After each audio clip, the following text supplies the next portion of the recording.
Welcome to Awkward Chats, where we take you on a hilarious journey behind the scenes of our travel adventures, and it can get a little awkward. I'm Nacy. And I'm Gary. And together, we make up Lost Girl in Tomorrowland, our YouTube channel, where we go on fun adventures all across the U.S. But that wasn't enough. We wanted a place where we could talk about the real behind the scenes that goes into producing our channel. Awkward Chats is your ticket to the real, unfiltered side of our travel adventures and a place where we can start your awkward conversations. So buckle up and get ready for an adventure full of laughter, mishaps, and of course, awkward topics. You can find new episodes every month, everywhere you get your podcast. This is Awkward Chats. Welcome back to Awkward Quickies. Awkward Quickies. That's what we are deciding on calling this Awkward Quickies. Where, like Gary said in the last one, make sure you make them laugh so they keep coming back. Yeah, because if you're just quick and boring, they're not going to visit you again. All right, so today we want to talk about Magic bands. So we hadn't been to Disney World in a long time, and Disney World is sort of Magic Band central to me. So you want to take a little bit of the history of them? Yeah, so honestly, I don't really quite remember the year that they switched over, but I know it was pre you and I dating. Yes. It was somewhere like 2003, I want to say, they switched over to Magic Bands. And prior to that, you could use your key to the world, which was your park ticket. Mm-hmm. And I remember being in the parks. Well, prior to that, you had a ticket where it would print you something out. Yeah, you had a paper ticket. Yeah, you had paper tickets. There was prior to that too, but sorry, I still remember the paper tickets too. But I remember being in the parks with my mother. We were not staying on property, but they were testing, and it was awkward because we were walking around Fantasyland, and they were literally Disney cast members that were pulling people aside to be like, "Are you staying at a Disney property?" And if you said yes, then they were like, "Can we ask you a few more questions?" And so that was the first whispers that we heard about them testing electronic systems, one for FastPass, but two for a potential Magic Band system. Now, the next year we went back, we stayed on property, and we got Magic Bands when we checked in, which was this whole new... The good old days. Whole new experience. Yes, you got them for free. Now, they were basic. I do think they had basic colors. I think they had pink, blue, yellow, green, and black, if I remember correctly, like just your very basic colors. They did put your name on the back of them, and they were very skinny.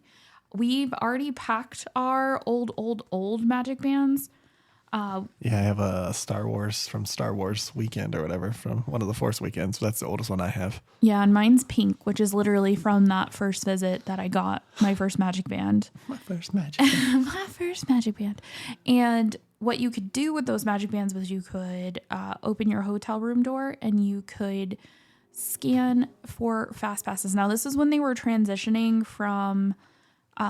they were still doing the paper FastPass system, but you could also test and do like a touch system. Now, this was before they had Genie Plus or anything like that too. And in order to get a digital FastPass, you had to go to a kiosk. Well, they still had the kiosk when we started going. Yeah, they still had the kiosk because the My Disney experience, I think, didn't really come along until like a year or two after we moved back there. Well, the first time we went from Georgia, and they did have the app. Yeah, and they were transitioning. And there still was kiosk like everywhere. Yeah, they still had the kiosk, so that way you could still touch whether you had a Magic Band or you had the key to the kingdom. You could still touch at the kiosk and you could schedule your fast passes. Yep. Now, it was not effective by any means because you were 10 steps behind anybody who was already using the My Disney Experience app. Yes. But that's what you had to do. Those were the best days, by the way. I loved using the Disney Experience app then. But that's what you had to do back in the day is you would have to, when you scanned into the park, you could scan with, actually, no, you couldn't scan your Magic Band. You still had to show your ticket. If I remember correctly, you couldn't tap when it was the skinny little band. I don't remember tapping. I know fingerprinting came along when you and I had started going. Mm-hmm. Fingerprinting wasn't a thing back then because you could still sell your ticket. And to combat that, that's when they started making you to do the fingerprint ID when you scanned in. But you got into the park and then you immediately had to go find a kiosk. And they were spread out around the park. They were like little alcoves of stuff. And you can kind of still see the remnants of these alcoves around certain areas. Like Mickey's PhilharMagic had like a little alcove over there. There was one down by like Splash Mountain Frontierland in like this weird middle area. But you had to go there, pick what time you wanted your fast passes, and then keep track of it in your head or take a picture. Like those were your options. And cell phones weren't really that great back then either. So it was very low quality. So we would write it down sometimes, or you could go back and you could tap and you could see what time your fast passes were. And then fast forward, what was it, 2018, 2017 when we went? Something like that. And then it was shortly, they were doing MagicBand Plus at that point, weren't they? Or Magic Bands. They were still doing Magic Bands, yeah. They were doing the MagicBand Plus didn't start till right before COVID. Yeah, so we could get, they weren't the skinny style. They were. Yeah, they came out with these new ones. This is my Genie one. This is the one I actually got on our first trip. So basically the ones you used to get at the hotels pre-COVID where basically it looked like this, except for they were just one solid color instead of having something on the back, which if you're not watching us, I'm showing my Genie Magic Band. So it was basically just one solid color. So instead of having the Genie, it would just be a solid blue or like a purple or a pink. They had like 7 or 8 different colors. And it's weird because I think sometime between like 2014 and 2017 and that 3-year span was when they changed it from the little skinny square one to that style. Yeah, when we actually started going, you could still get the little square ones, but most of the ones that we got were the regular. And then you had like the custom ones that are like more expensive, slightly different looking, I guess. But I mean, the limited editions basically is all they were. They look the exact same. They're just supposedly limited editions. They feel the same, they're the same texture and everything. But I always felt like we could find them though. Like I never had a hard time finding the quote unquote limited edition ones. As long as you look quickly. Like the Black Panther one sold out pretty quickly. Yeah, so my Dooney and Burke one I got. Yeah, but they would sell out fairly quickly. The ones typically would just be like certain movies or something would sell out pretty quickly. And honestly, I'm a fan of Magic Bands personally. I was a fan of my Disney experience. I am not a fan of Genie Plus. I just don't get the system. It's not that you don't get the system. It's that, again, it's just like everything else. They've taken out all the good free stuff and made you pay for it. And I understand Universal has a pay system too, but Universal tickets aren't as expensive as Disney tickets. Right. That's the kicker there. If my ticket was less, okay. Well, let's talk about tickets for a second because we're talking about Magic Bands. I feel like that's important. So for those that don't know, you can link your tickets to your Magic Bands, whether you're an annual pass holder or a day ticket. If you link it in the My Disney Experience or whatever they call the app now, it automatically will put your ticket on there at Disney World and you can bring yourself in, right? Simple as that. The tickets are variable rates. They're all over like $100-something bucks now. Yeah. And they change by the day now. Yeah, they literally change by the day. Could change by the hour. It's a little deceiving and not cool in my opinion. On top of that, they typically run a good like 30-40%, I think, over what Universal is charging for a ticket. Oh, easily. Yeah. Easily. And then if you add in, so you do get access to Genie Plus, but you don't get any of the paid options when you buy your ticket. All that does is tell you the best time to ride a ride. It doesn't give you access to any of the FastPass. You get access to Genie. You don't get access to Genie Plus. That's the difference in Disney's opinion. Yeah, but I don't really want to spend much time on that because that doesn't matter. That's not what we're talking. We're talking about the Magic Bands. So we want to try to talk about the Magic Band Pro. So we went for the first time. Here's again. I'm showing the Magic Band for those that are just listening to us. I got the Magic Band Pro. Mine one, I got a Star Wars one with a bunch of lightsabers on it. It's pretty cool. It says, "May the Force be with you." They're cool. There was nothing. They look still similar to the old style, just actually the charger. Yeah. Cheaper, in my opinion. Well, hold on. So we got them. They were very generic, right?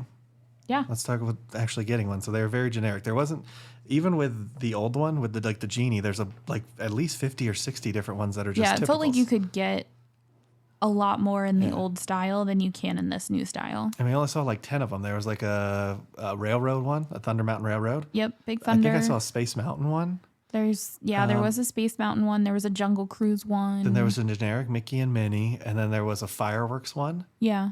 And then there was a couple other ones, but that was kind of it. Yeah. And again, like with the old ones, like the Genie one that we have too, there was a good like 50 or 60. You'd have different characters from Genie to like Ariel to like Mickey to Minnie to Sorcerer Mickey. I mean, there's like a ton for the Pro. There's not, or the Plus, I guess. I guess I call it the Plus.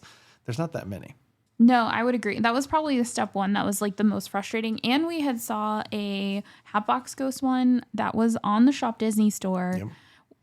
Thought about getting it, and we couldn't find it anywhere at the parks. We tried Magic Kingdom. We tried the store over by Haunted Mansion. We actually checked, I think, almost all the gift stores at Magic Kingdom. And we asked the workers too, and nobody knew what we were talking about. Well, some of them said they'd seen it on the app, but they hadn't seen any in person. Yeah. So even the ones that knew, and like Nate said, most of them didn't even know, were like, oh, I've seen it on the app, but we haven't seen any in person yet. And weirdly enough, by the time we got back from that vacation, I looked on the app because I was like, well, maybe I'll just get it for him for Christmas. It was gone. It was off the app. Couldn't find it. But I think that's a Disney merchandise thing too that we could talk for hours about right now, how that's not being done well in the parks. So definitely a lot more limited styles in that. And then yours kept popping off. So that's the next thing. It like Nacy said, it's cheaper. Now, why do you think it's cheaper? Because I'll tell why I think, but why do you think it's just made out of a cheaper material and it doesn't bend as well to your wrist. Whereas the other one I felt like bent to your wrist, so it wasn't like straight and stiff. Whereas I feel like that one, it's straight and stiff. And then as soon as you bend your wrist, it like pops it out of the holes. Agree. So the actual band that it's made of is like thicker, but not in a good way thicker. It makes it thicker. So if you're looking and you just go like that, it comes right off. Whereas these, there it is. Those are like a lot. I'm struggling. Like you can get it off, but you really have to work it. Yeah. You know what I mean? Where this, if it would brush across and this, I mean the new one, sorry for people that are listening, the new one, if you brushed across like my sleeve, it would just pop off. And it did it 3 times. Once in the Tron ride when we were almost on the ride, another time at Thunder Mountain Railroad, and then one time I was just walking and it literally just was like, plink. Yeah. It was definitely, I almost lost it, you honestly. definitely need to make sure you have a slider over it for sure to make sure it stays on. And honestly, if you think about it, if you lose it, you got to buy another one. Yep. And now there are some benefits to it. So, and that includes why it's cheap. Now it is kind of like fatter in the middle area than the older style was, but there's also 4 screws behind it where you can pop off these 4 screws and put it on something else. Mm-hmm. So if you have like a keychain or something, you can pop off the disc and put it in like a Mickey keychain or whatever kind of keychain you want to put it in. Now, could you not do that with the other one? You cannot. Now there's no way to pop it out. This is all one piece. You can pop it out and take the battery out, it looks like, but you can't pop the whole piece out. See, this whole thing pops So then out. I wonder how they were putting them in the keychains before the Plus came out. I don't know. Maybe they destroyed the band. And then another thing, too, is that you have to have a charger for it. So to actually do the Plus stuff where it connects to your phone, you need to buy a charger. It does come with one, but you could easily lose this. And, of course, it doesn't come with anything to plug it in. So you have to hope that wherever you're staying has a USB, old-style USB. It doesn't even have the new style. Mm-hmm.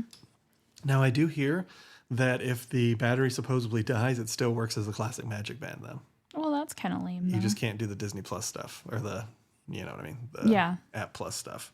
I don't know if that's true because we haven't tried that, but I've heard from some people, they say that if you let the battery die, it'll still work as an old MagicBand. Well, I would hope so in one way, because then it would suck if you couldn't actually continue to scan, because how do you scan your stuff at that point without taking out your ticket? Let's be honest, we didn't get a physical ticket the last time we went because I loaded it to our band. So we would have had to pull out our phones. Yep. And then at that point, does it become like Disneyland where you have to like scan your phone? I hate that. Which is one thing which we tried the first time we went back to Orlando in August. We didn't have a MagicBand. We used our phone, and that was a pain in the butt. Yep. So a little bit more about the Disney, the MagicBand Pluses. They do have new games with them. Like there's a Bounty Hunter game in Galaxy's Edge that we've seen a few YouTubers do. We haven't done it ourselves because we didn't actually make it to MGM Studios or whatever it's called now. Yeah, whatever it's called nowadays. We didn't make it there just because we picked 2 parks and that was the one that fell in the parks. And it's such a short day park right now that it just wasn't worth the effort to go there. So there's that game. And then I think there's another.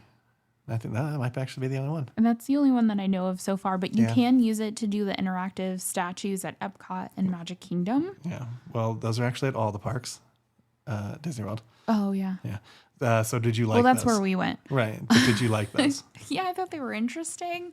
I don't know that I would go completely out of my way for that, but if I see one and I'm around it and there's nobody there, I'll be like, yeah, sure, I'll wave my hand in front of it. Yeah, some of them are cute. Nothing. It doesn't do anything spectacular.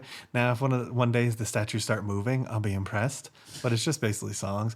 And they were also on the Christmas tree trail. You could use them on the Christmas tree trail for the different trees. And we only got like a few to work. We don't know. We know we got 2 of them to work because the one had 0 that flew around when you scanned it. 0 would move. That was kind of the only one I was sure we did anything with. The other ones, I think I heard stuff, but I couldn't tell you 100%. The noise level was just too loud. And people were sitting there because, again, that's the only place you can sit. So I was sitting around there. So it's very hard to tell, like what it is that the actual MagicBand is supposed to do. It'd be nice if it'd be like, this is what's supposed to happen. And they do buzz. They do buzz. Yes, that's what I was thinking. Yeah, they do buzz. There is some vibration to it when you walk past certain things that are supposed to interact with it. They're also supposed to interact with the shows, like the fireworks shows, which we did not experience because we weren't doing we were fireworks. there for the fireworks show at Epcot. It didn't do anything. No, it didn't do anything for the Epcot's firework. But I think it's just Magic. I don't know which ones it is. But we'll explore that more when we get back there. But it was I would say I still like the older style MagicBands. It's a significant price bump too to buy the MagicBand Plus compared to the regular MagicBands. I think our last talking point is price. Because it was what, like $50-$60 a piece? Yeah. And the old MagicBands used to be like 10 to 15 for the standard, just a basic color. You could get it. Now, I want to be clear. We do actually recommend having a MagicBand when we go to Disney World because it is so much easier.